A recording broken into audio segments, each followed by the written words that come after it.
नमस्कार दोस्तों, मस्ती की पाठशाला में एक बार फिर से आप सबका हार्दिक स्वागत है। हम भारतीय संविधान का अध्ययन कर रहे हैं। दोस्तों, अभी तक हम जान चुके हैं कि संविधान क्या होता है। हमने भारतीय संविधान की ऐतिहासिक पृष्ठभूमि को संक्षेप में समझने का प्रयास किया और साथ ही अपनी पिछली 2 वीडियोस में हमने भारतीय संविधान की पहली 6 विशेषताएं और उससे आगे वाली वीडियो में हमने अगली 6 अति महत्वपूर्ण विशेषताओं के बारे में जाना था। आज की इस वीडियो में हम बची हुई अन्य महत्वपूर्ण विशेषताओं के बारे में जानेंगे। दोस्तों, भारतीय संविधान की अगली महत्वपूर्ण विशेषता है एकीकृत और स्वतंत्र न्यायपालिका की व्यवस्था। दोस्तों, पिछली वीडियो में मैंने आपको समझाया था कि किसी भी देश के अंदर शक्तियों का अगर बंटवारा किया जाए तो इस आधार पर इस बात को मद्देनजर रखते हुए 2 तरह के शासन तंत्र हो सकते हैं, संघीय शासन व्यवस्था अथवा एकात्मक शासन व्यवस्था। जिन देशों में संघीय शासन तंत्र को अपनाया जाता है उन देशों में केंद्र और राज्यों के बीच में शक्तियों का विभाजन किया जाता है। 2 तरह का संविधान होता है उन देशों में और उन देशों में 2 तरह की नागरिकता नागरिकों को दी जाती है। और साथ ही दोस्तों, ऐसे देशों में जो न्यायपालिका व्यवस्था है या जो न्याय तंत्र की व्यवस्था है वो भी दोहरी होती है। जैसे कि आप जानते हैं कि भारत भी एक संघीय ढांचे वाला देश है। यहां पर भी 2 तरह की सरकारें हैं, केंद्र सरकार और राज्य सरकारें। लेकिन भारत में एकात्मक शासन तंत्र के कुछ एक गुणों को भी लिया गया है। भारत में एक ही संविधान है, नागरिकों को एक ही तरह की नागरिकता प्रदान की जाती है और उसी कड़ी में आगे भारत में न्यायपालिका के लिए भी इकहरी या एकीकृत व्यवस्था को स्थापित किया गया है। भारत में न्यायपालिका का जब हम अध्ययन करते हैं तो सर्वोच्च जो स्थान पर न्यायालय है उसे सर्वोच्च न्यायालय, उच्चतम न्यायालय या फिर सुप्रीम कोर्ट कहा जाता है। दोस्तों, ये जो सुप्रीम कोर्ट है यह संविधान की रक्षा और उसकी व्याख्या का कार्य करता है, नागरिकों के मौलिक अधिकारों की रक्षा का कार्य करता है और अगर राज्यों का राज्यों के साथ, राज्यों का केंद्र के साथ, नागरिकों का सरकार के साथ या फिर नागरिकों का आपस में भी अगर कोई विवाद हो जाता है तो उन समस्त परिस्थितियों में सर्वोच्च न्यायालय विवादों के निपटान का और न्याय करने का कार्य करता है। दोस्तों, हमारे देश में जो सर्वोच्च न्यायालय है वह दिल्ली में स्थित है और सर्वोच्च न्यायालय के नीचे या के अधीन जो न्यायालय आते हैं उन न्यायालयों को हम उच्च न्यायालय कहते हैं। हर राज्य के अंदर एक उच्च न्यायालय की व्यवस्था की गई है, लेकिन भारत के कुछ एक राज्य ऐसे हैं जिनका संयुक्त रूप में से एक ही उच्च न्यायालय है। इसीलिए भारत के 28 राज्यों में से 25 उच्च न्यायालयों की व्यवस्था इस समय भारत में मौजूद है। ये जो उच्च न्यायालय हैं ये सर्वोच्च न्यायालयों के अंतर्गत या अधीन आते हैं। उच्च न्यायालयों से नीचे जिला स्तर पर जिला न्यायालयों और अन्य अधीनस्थ न्यायालयों की व्यवस्था की गई है और ये जो व्यवस्था है ये आपको त्रिभुजा आकार की दिखेगी। ऊपर ही ऊपर आपके सर्वोच्च न्यायालय है, फिर 25 आपके राज्यों के उच्च न्यायालय हैं और फिर जिला स्तर पर जिला न्यायालय और अन्य अधीनस्थ न्यायालयों की स्थापना की गई है और ये समस्त न्यायालय सर्वोच्च न्यायालय के अंतर्गत ही या के अधीन ही रहकर कार्य करते हैं।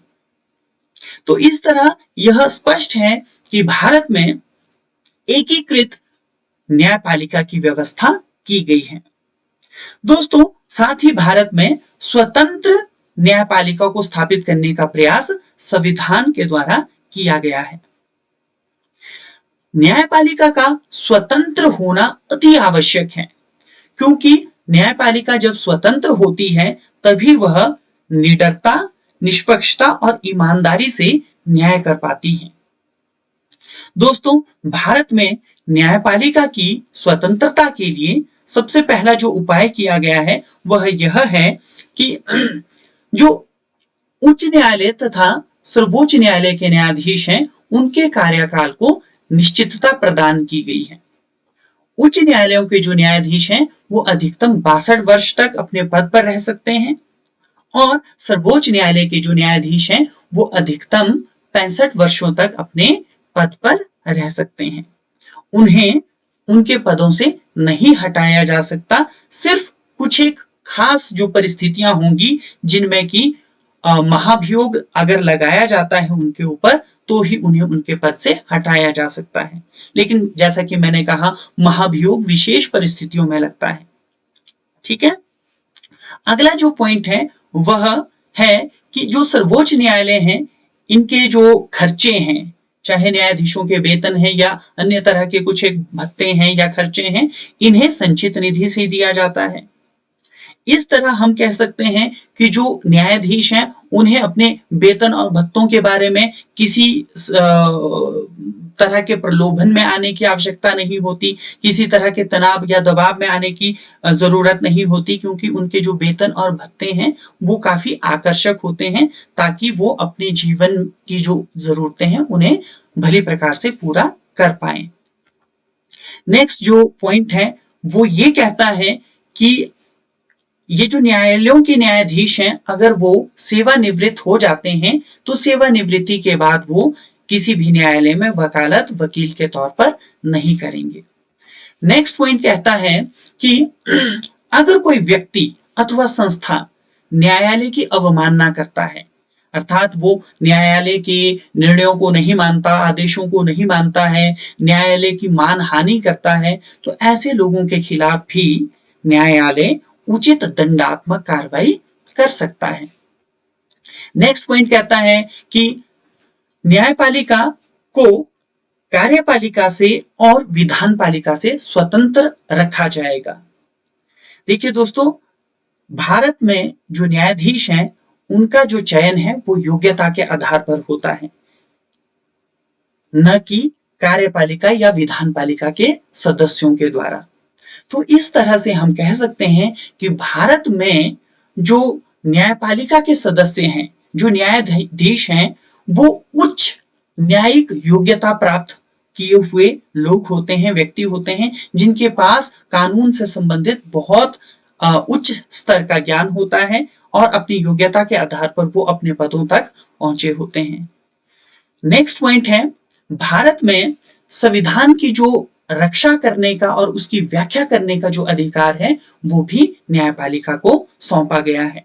तो इन सभी पॉइंट्स के माध्यम से हम कह सकते हैं कि भारत की जो न्यायपालिका है वह स्वतंत्र रखने की संविधान के द्वारा कोशिश की गई है, ताकि न्यायाधीश बिना किसी डर के, बिना किसी तनाव के, दबाव के, निष्पक्षता के साथ, ईमानदारी के साथ सभी लोगों के लिए न्याय कर सकें। दोस्तों, अब जो अगला पॉइंट है वो कहता है दल बदल निषेध होना चाहिए या दल बदल निषेध की व्यवस्था। जैसे कि आप जानते हैं कि भारत एक लोकतांत्रिक देश है और लोकतांत्रिक देश में जो शासन चलाया जाता है वह बहुमत के आधार पर निर्धारित होता है। उदाहरण लेते हैं, उदाहरण के तौर पर लोकसभा के जो निर्वाचित सदस्य हैं, जिन सदस्यों का चुनाव होता है, उनकी जो संख्या है वो 543 है। अब अगर मंत्रिमंडल का निर्धारण करना है तो ये देखा जाएगा कि लोकसभा के चुनावों के बाद किस दल अथवा गठबंधन को बहुमत प्राप्त हुआ है और 543 सदस्यों का बहुमत कितना होगा, 272 या उससे अधिक चुने हुए प्रतिनिधि। लेकिन कई बार ऐसी परिस्थितियां पैदा हो जाती हैं कि किसी भी दल को बहुमत प्राप्त नहीं होता है दल गठबंधन बनाते हैं लेकिन किसी भी दल को भी गठबंधन किसी भी दल के गठबंधन को भी बहुमत प्राप्त नहीं हो पाता है, तो ऐसी दशा में दल दूसरे दलों के जो चुने हुए प्रतिनिधि हैं उन्हें प्रलोभन देते हैं। प्रलोभन मंत्री पद का हो सकता है, पैसे का हो सकता है, या कुछ अन्य तरह के लालच या प्रलोभन दिए जाते हैं। 1985 से पहले यह जो प्रचलन है भारतीय राजनीति में बहुत ज्यादा बढ़ना शुरू हो गया था। चुनाव होते थे, चुनावों के बाद अगर कोई दल अपना मंत्रिमंडल नहीं बना पाता था तो वो दूसरे दल के चुने हुए प्रतिनिधियों को अपने पाले में लाने की, अपनी पार्टी में लाने की कोशिश करता था और ढेर सारे प्रलोभन देता था। और इस चक्कर में बहुत सारे जो नेता हैं लालच में अपने दल को छोड़कर दूसरे दल में चले जाते थे। दूसरे दल से भी जब उनका जो स्वार्थ है पूरा नहीं हो पाता था, तीसरे दल में चले जाते थे। और इस तरह भारतीय लोकतंत्र का जो स्वरूप है वो बहुत ही विकृत होता जा रहा था। इस बात को रोकने के लिए, इस भारतीय राजनीति के दोष को खत्म करने के लिए 1985 में 52वां संवैधानिक संशोधन संविधान के अंदर किया जाता है। और इस 52वें संवैधानिक संशोधन के द्वारा 10वीं अनुसूची को संविधान में शामिल किया जाता है। और इस 10वीं अनुसूची के माध्यम से फिर जो चुने हुए प्रतिनिधि हैं, अगर वो दल को परिवर्तित करते हैं, मतलब किसी एक दल से चुनाव लड़ने के बाद, जीतने के बाद उस अपने दल को छोड़कर किसी अन्य दल में चले जाते हैं, तो उनकी योग्यता को रद्द करने का प्रावधान इस संवैधानिक संशोधन के द्वारा किया गया है। दोस्तों, किन परिस्थितियों में कोई चुना हुआ प्रतिनिधि अगर दूसरे दल में जाता है तो उसकी जो योग्यता है वो रद्द हो जाएगी, या उसका जो सदस्यता है उस सदन की वो समाप्त हो जाएगी। ये कुछ एक परिस्थितियां हैं जिस समय चुने हुए प्रतिनिधियों की सदस्यता भंग हो सकती है। नंबर 1, अगर कोई चुना हुआ सदस्य अपनी इच्छा से अपनी पार्टी को छोड़कर दूसरी पार्टी में जाता है तो उसकी सदस्यता रद्द हो जाती है। दूसरी स्थिति, अगर कोई व्यक्ति जो निर्दलीय चुनाव जीता हुआ है लेकिन बाद में वो किसी दल में शामिल हो जाता है तो उसकी सदन की सदस्यता भी भंग कर दी जाती है। तीसरी परिस्थिति, अगर किसी पार्टी का सदस्य, चुना हुआ प्रतिनिधि पार्टी की विचारधारा के विरोध में वोटिंग करता है सदन में, तो ऐसी स्थिति में उस सदस्य की सदस्यता को भी रद्द किया जा सकता है। नेक्स्ट पॉइंट है, अगर कोई सदस्य जानबूझकर सदन की जो वोटिंग की कार्रवाई है उससे अब्सेंट रहता है, उससे अनुपस्थित रहता है, तो ऐसी स्थिति में भी दल अपने उस सदस्य को अपने दल से निष्कासित कर सकता है। नेक्स्ट और लास्ट पॉइंट है, अगर कोई मनोनीत सदस्य 6 माह के बाद किसी दल में शामिल हो जाता है तो उसकी सदस्यता को भी रद्द किया जा सकता है। दोस्तों, ये जो दल बदल निरोध संशोधन अधिनियम है, इस अधिनियम के तहत अध्यक्ष को यह शक्ति प्राप्त है कि वह ऐसे सदस्य की सदस्यता को रद्द कर सकता है जो इस तरह की गतिविधि को अंजाम देता हो। लेकिन इस संशोधन अधिनियम का एक अपवाद भी है, और वो अपवाद क्या है? अगर किसी दल के 2/3 सदस्य अपना दल छोड़कर किसी दूसरे दल में चले जाते हैं तो इसे दल बदल अधिनियम से बाहर रखा गया है। अगर 2/3 सदस्य अपना दल छोड़कर किसी दूसरे दल में शामिल होते हैं तो इसे यह माना जाएगा कि किसी दल में फूट पड़ गई थी। ऐसे में उस दल के अधिकांश सदस्य किसी दूसरे दल में विलय हो गए हैं, किसी दूसरे दल में शामिल हो गए हैं, और ऐसी स्थिति में उन निर्वाचित सदस्यों की सदस्यता को रद्द नहीं किया जाएगा। तो ये एक कंडीशन है कि 2/3 सदस्य अगर एक साथ दल बदल करते हैं, किसी दूसरे दल में शामिल होते हैं, तो उसे दल बदल नहीं माना जाएगा। ठीक है, नेक्स्ट पॉइंट है स्थानीय स्वशासन को संवैधानिक मान्यता। दोस्तों, जैसा कि आप जानते हैं, भारत का जो शासन का स्वरूप है शक्तियों के विभाजन के आधार पर, वह संघीय ढांचा है। संघीय ढांचे के तहत देशों में दो तरह की सरकारें होती हैं, जैसा कि आप जानते हैं, एक है केंद्रीय सरकार और दूसरी है राज्य सरकारें। लेकिन भारत में एक तीसरी तरह की सरकार की भी स्थापना की गई है, ताकि लोकतंत्र को और अधिक सार्थक किया जा सके, जनता की शासन के कार्यों में, राजनीति में अधिक से अधिक भागीदारी को बढ़ाया जा सके। और यह जो कार्य किया गया है, यह किया गया है स्थानीय स्वशासन के लिए जो कार्य किया गया है, ये किया गया है 73वें संवैधानिक संशोधन के द्वारा, जो 1992 में किया गया था, और एक 74वां संवैधानिक संशोधन जो कि 1992 में ही किया गया था, उसके द्वारा नगरीय शासन की व्यवस्था की गई थी। तो इस तरह हम कह सकते हैं स्थानीय जो स्वशासन है वो दो तरह का है। अगर स्थानीय स्वशासन ग्रामीण स्तर पर है तो पंचायती राज की व्यवस्था है, और अगर स्थानीय स्वशासन शहरी स्तर पर है तो नगर पालिका की व्यवस्था संविधान के द्वारा कर दी गई है। दोस्तों, 73वें संवैधानिक संशोधन के द्वारा 11वीं अनुसूची को भारतीय संविधान में शामिल किया गया था, और 74वें संवैधानिक संशोधन के द्वारा 12वीं अनुसूची को संविधान में शामिल किया गया है। और इस समय, जैसा कि आप जानते हैं, जब संविधान लागू हुआ था तो सिर्फ 8 ही अनुसूचियां थी, लेकिन अब हमारी अनुसूचियां संविधान की जो हैं टोटल 12 हो चुकी हैं। दोस्तों, नेक्स्ट पॉइंट है द्विसदनीय विधान पालिका। जैसे कि आप जानते हैं, सरकार के होते हैं 3 अंग: विधान पालिका, कार्यपालिका और न्यायपालिका। विधान पालिका कानूनों का निर्माण करने का काम करती है। दोस्तों, विधान पालिका में सदन होते हैं। सदन मतलब एक सभा होती है जिसके अंदर चुने हुए प्रतिनिधि शामिल होते हैं और विभिन्न मुद्दों के ऊपर विचार विमर्श करते हैं, कानूनों का निर्माण करते हैं। कई देशों के अंदर एक ही सभा, एक ही सदन की व्यवस्था है, यानी कि विधान पालिका एक सदनीय है। और ऐसे देश हैं आर्मेनिया, बुल्गारिया, डेनमार्क, हंगरी जैसे देश।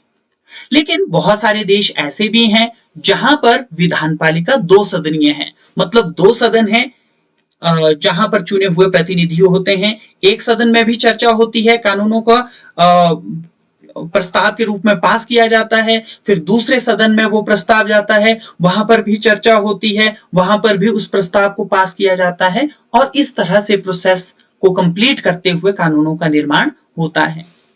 दोस्तों, द्विसदनीय व्यवस्था हमारे प्यारे देश भारत में है, यूएसए में है, इंग्लैंड में है, जर्मनी में है और विश्व के अनेक दूसरे देशों में है। भारत की अगर बात करें तो भारत की जो विधान पालिका है उसे संसद कहा जाता है, और भारतीय संसद के 2 सदन हैं।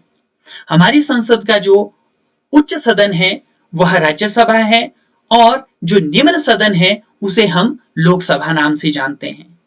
दोस्तों, हमारी राज्यसभा में अधिकतम सदस्यों की संख्या 250 हो सकती है, ध्यान रखिएगा, हो सकती है, लेकिन वर्तमान में 245 सदस्य राज्यसभा में हैं, जिसमें 233 सदस्य निर्वाचित अर्थात जनता द्वारा अप्रत्यक्ष रूप से चुने हुए होते हैं, जबकि 12 सदस्यों को राष्ट्रपति 4 क्षेत्रों से मनोनीत करते हैं: कला, साहित्य, विज्ञान और समाज सेवा।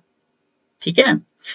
वहीं लोकसभा की अगर बात की जाए तो लोकसभा में 552 अधिकतम सदस्य हो सकते हैं, वर्तमान में 545 हैं, और इन 545 सदस्यों में से 543 जो सदस्य हैं वो जनता द्वारा चुने जाते हैं, और 2 सदस्यों को राष्ट्रपति एंग्लो इंडियन समुदाय से मनोनीत करते हैं। ठीक है, तो इस तरह ये बहुत महत्वपूर्ण प्रश्न हैं जो आपको हमेशा याद रखने हैं, और अक्सर एग्जाम्स में ये क्वेश्चंस आप लोगों से पूछे जाते हैं। दोस्तों अब नेक्स्ट विशेषता की बात करें तो नेक्स्ट विशेषता है कानून का शासन। देखिए दोस्तों, कानून का शासन होना अति आवश्यक होता है। कानून का शासन यह स्पष्ट करता है कि देश में किसी व्यक्ति का शासन नहीं होगा, किसी संस्था का शासन नहीं होगा, किसी व्यक्ति या संस्था की इच्छा के अनुसार शासन नहीं चलेगा या उनके विचारों के अनुसार शासन नहीं चलेगा, बल्कि एक निर्धारित नियम होगा जिसे हम कानून कहते हैं, उसके अनुसार शासन चलाना होगा। अच्छा, ये निर्धारित नियम के अनुसार शासन चलाना क्यों जरूरी है, इसे हम एक एग्जाम्पल से समझने की कोशिश करते हैं। मान लीजिए कोई शासक है, कोई भी है, उसकी जैसे प्राचीन समय की बात करते हैं। प्राचीन समय में शासक कौन होते थे? राजा होते थे। और राजा की जो इच्छा होती थी उसी के अनुसार शासन चलता था, उसकी इच्छा को ही कानून माना जाता था। अब ऐसे में मान लीजिए कोई राजा है, उसकी कोई इच्छा अथवा विचार है कि पुरुषों को मूछें रखनी ही चाहिए, तो वो क्या करेंगे? वो राजा क्या करेगा? पुरुषों को आदेश दे देंगे, कानून लागू कर देंगे कि प्रत्येक पुरुष मूछें रखेंगे। यहां ये मैटर नहीं करता कि उनके द्वारा जो आदेश दिया गया है वो सही है अथवा गलत है, लेकिन ये जरूर मैटर करता है कि हो सकता है एक दिन के बाद, एक महीने के बाद, साल के बाद, 5 साल के बाद उनका ये विचार, उनका ये इच्छा बदल जाए और वो फिर नई इच्छा को लागू कर दें, आने वाले समय में और नई इच्छा को लागू कर दें। कहने का मतलब है, अगर कोई व्यक्ति अपनी इच्छा अथवा विचार के अनुसार शासन चलाएगा तो इच्छाएं और विचार तो बदलते रहते हैं और कोई गारंटी नहीं है कि जो नई इच्छा अथवा विचार है वो सही ही हो। और एक और छोटी सी बात इसमें ऐड कर देता हूं। मान लो उस राजा के शासन में कोई आम व्यक्ति कोई गुनाह कर देता है, तो उस राजा के द्वारा उस आम व्यक्ति को कठोरतम दंड दिया जाएगा, लेकिन वही राजा अपने बेटे को दंड नहीं दे पाएगा अगर उसका बेटा उसी किस्म का कोई गुनाह करेगा। तो इस तरह हम क्या देखते हैं कि किसी व्यक्ति, किसी संस्था की इच्छाएं अथवा विचार के अनुसार अगर शासन चलेगा तो शासन में बहुत सारी विसंगतियां आ जाएंगी, त्रुटियां आ जाएंगी। इसलिए आधुनिक जो राज्य हैं, उन राज्यों के अंदर जो शासन होना चाहिए वो कानून के अनुसार होना चाहिए, क्योंकि कानून पूर्व निर्धारित होते हैं और ये सबके लिए एक समान होते हैं। कानून अमीर गरीब,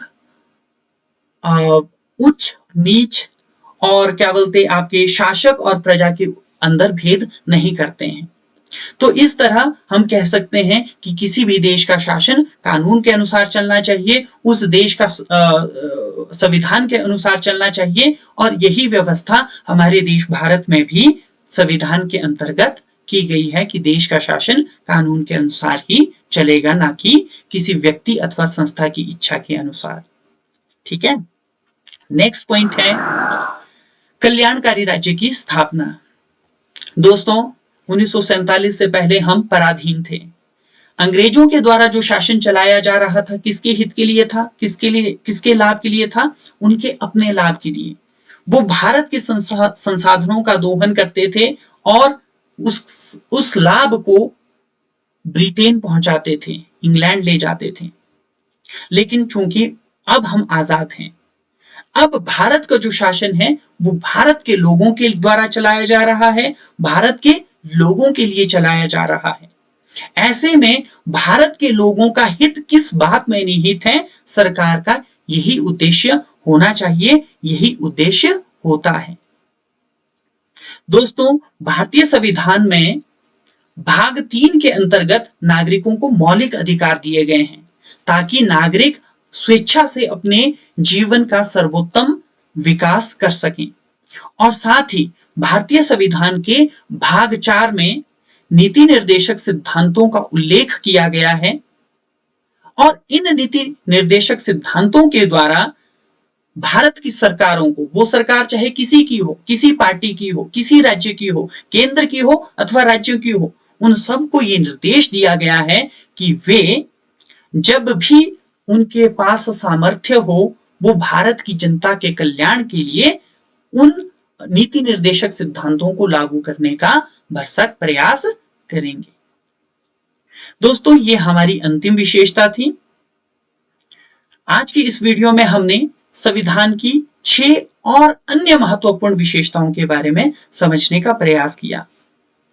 अब आप कमेंट बॉक्स में इन महत्वपूर्ण प्रश्नों के उत्तर दोगे। नंबर 1, दल बदल जो निषेध अधिनियम है वो किस संशोधन के द्वारा लाया गया था और किस ईयर में लाया गया था। नेक्स्ट जो क्वेश्चन है वह है संसद का निम्न सदन किसे कहा जाता है। और अंतिम प्रश्न रहेगा आपका, पंचायती राज व्यवस्था के लिए कौन सा संशोधन किस सन में लाया गया था। दोस्तों, वीडियो देखने के लिए आपका बहुत बहुत धन्यवाद। आप खूब सारे पढ़ो, आगे बढ़ो और इसी तरह हमारे साथ जुड़े रहो। धन्यवाद।